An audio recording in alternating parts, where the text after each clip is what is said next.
커피 한잔 할래요? 커피 한잔 할래요?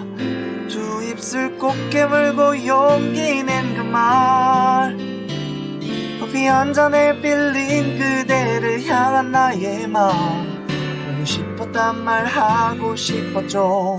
그대도 같나요? 그대 나와 같나요? 그대도 조금은 내 생각했나요?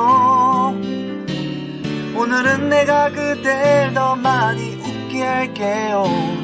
이대로 시간이 멈추길. 역사 한잔 할래요?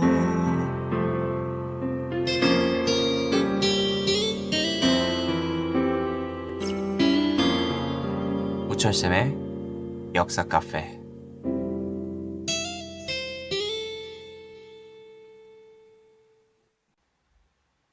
한국의 영토, 독도. 우리는 독도가 왜 대한민국의 땅인지, 대한민국의 영토인지 알아야 합니다. 도대체 우리 역사에서 독도는 어떻게 기록이 되었고 어떻게 인식이 되었는지 알아봅시다. 먼저 고려시대 때 만든 책인 삼국사기에 이런 내용이 적혀 있습니다. 512년 신라 지증왕 때 지증왕은 이사부에게 우산국 정벌을 명령하였다. 여기서 우산국이란 울릉도와 우산도를 의미한다. 울릉도는 지금의 울릉도겠고요. 우산도는 지금의 독도가 되겠습니다. 다음으로 조선시대에 작성된 고려사라는 역사서입니다. 여기에는 우산국이 고려의 토산물을 조공하였다. 토산물이란 그 지역에서 나는 어떠한 물품이겠죠. 이를 받은 고려 정부가 우산국의 관직을 수여하고 울릉도를 우릉, 무릉으로 고려 지도에 표기하고 독도를 우산으로 표기합니다. 즉 고려 또한 독도와 울릉도를 자신의 영토로서 인정하였습니다. 다음으로 세종실록 지리지입니다. 그 기록을 살펴보면 조선 세종 때의 기록인데 우산국과 무릉도는 거리가 멀지 않아 서로 보인다라고 기록되어 있습니다. 조선 정부도 우산도와 무릉도, 독도와 울릉도를 인지하고 있었다라고 보시면 되겠네요. 시간이 흘러 조선 숙종 때 일본인이 울릉도에 잠입을 하는 사건이 발생합니다. 이에 1693년 어부 안영복이 혼자서 배를 타고 일본으로 넘어가 일본 막부에 항의를 합니다. 당시 일본 막부는 안영복을 조선을 대표하는 사람으로 인식하였고 이러한 안영복의 항의를 받아들여 독도와 울릉도를 강원도로 표기합니다. 즉 이때 일본은 독도와 울릉도를 공식적으로 조선의 영토로 인지를 했다라는 거죠. 또한 일본인들에게 도해 금지령을 내립니다. 도, 건널 도자, 해, 바다의 자. 즉 일본인은 바다를 건너 조선의 영토에 들어가지 마라 라는 명령이에요. 어때요? 독도가 조선의 영토, 한국 역사에 포함되어 있다. 일본이 인정하고 있는 것이죠. 시간이 흘러 1877년 일본 메이지 정부가 태정관 지령문이라는 것을 발표합니다. 여기에 적혀 있기를 독도는 조선의 영토라고 인정합니다. 즉 일본은 예전부터 과거에 있을 때부터 독도가 한국 땅이라는 걸 인지하고 있었다는 겁니다. 그리고 1897년 대한제국이 만들어지고 1900년에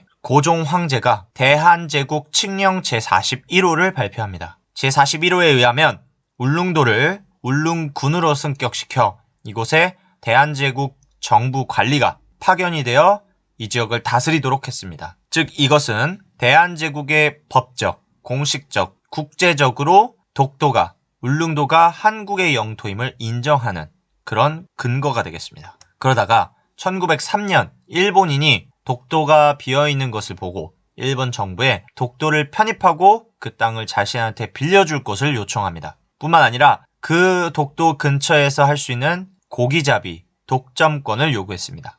일본은 이러한 어부의 요청도 요청이지만 이 독도 부근 지역을 자신들이 차지하고 싶은 마음이 생겼고 1904년 일본은 한국과 한일 의정서를 강제로 체결함으로써 독도와 울릉도를 자신 것이 된 것처럼 자유롭게 행동을 합니다. 그러던 중 일본이 독도 편입 결정문을 발표합니다. 이 결정문에 의하면 독도는 시마네현으로 등록되며 독도는 다케시마라고 부르게 된다 라는 게 적혀 있네요. 여기서 시마네현 할 때 시마는 섬을 의미하고요. 섬, 내현은 통치 행정구역 정도로 이해하시면 되겠네요.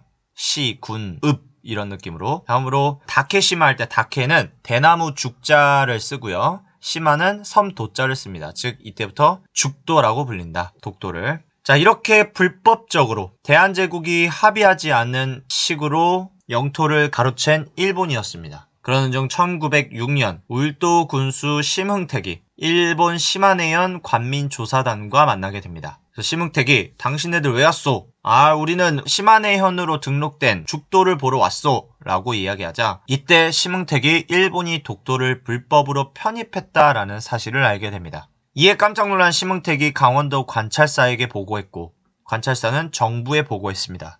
하지만 이 보고를 전해들은 정부는 말을 아끼기 시작했습니다. 그 이유는 대한제국은 이미 1905년에 을사늑약으로 외교권을 빼앗긴 상태였습니다. 즉 이렇게 심흥택이 보고는 했지만 독도 문제를 외교 문제처럼 일본에게 제기할 수 없는 상황이었습니다. 그래서 이때부터 일본이 독도가 자기네 땅이라는 것을 우기기 시작했습니다. 일본은 독도를 불법으로 편입하였기 때문에 즉 그 편입 사실은 무효입니다. 따라서 독도는 1910년 8월 29일 한국에 대한 일제강점기가 시작되면서 독도 또한 한국의 영토와 마찬가지로 식민 지배를 당하게 됩니다. 그러다가 1945년 8월 15일 한국과 한국인이 식민지 해방을 맞이했다. 그 말은 독도 또한 한국의 영토로서 해방된 것이다. 처음부터 일본의 것이 아니었다라는 걸 알려주는 대목이었습니다.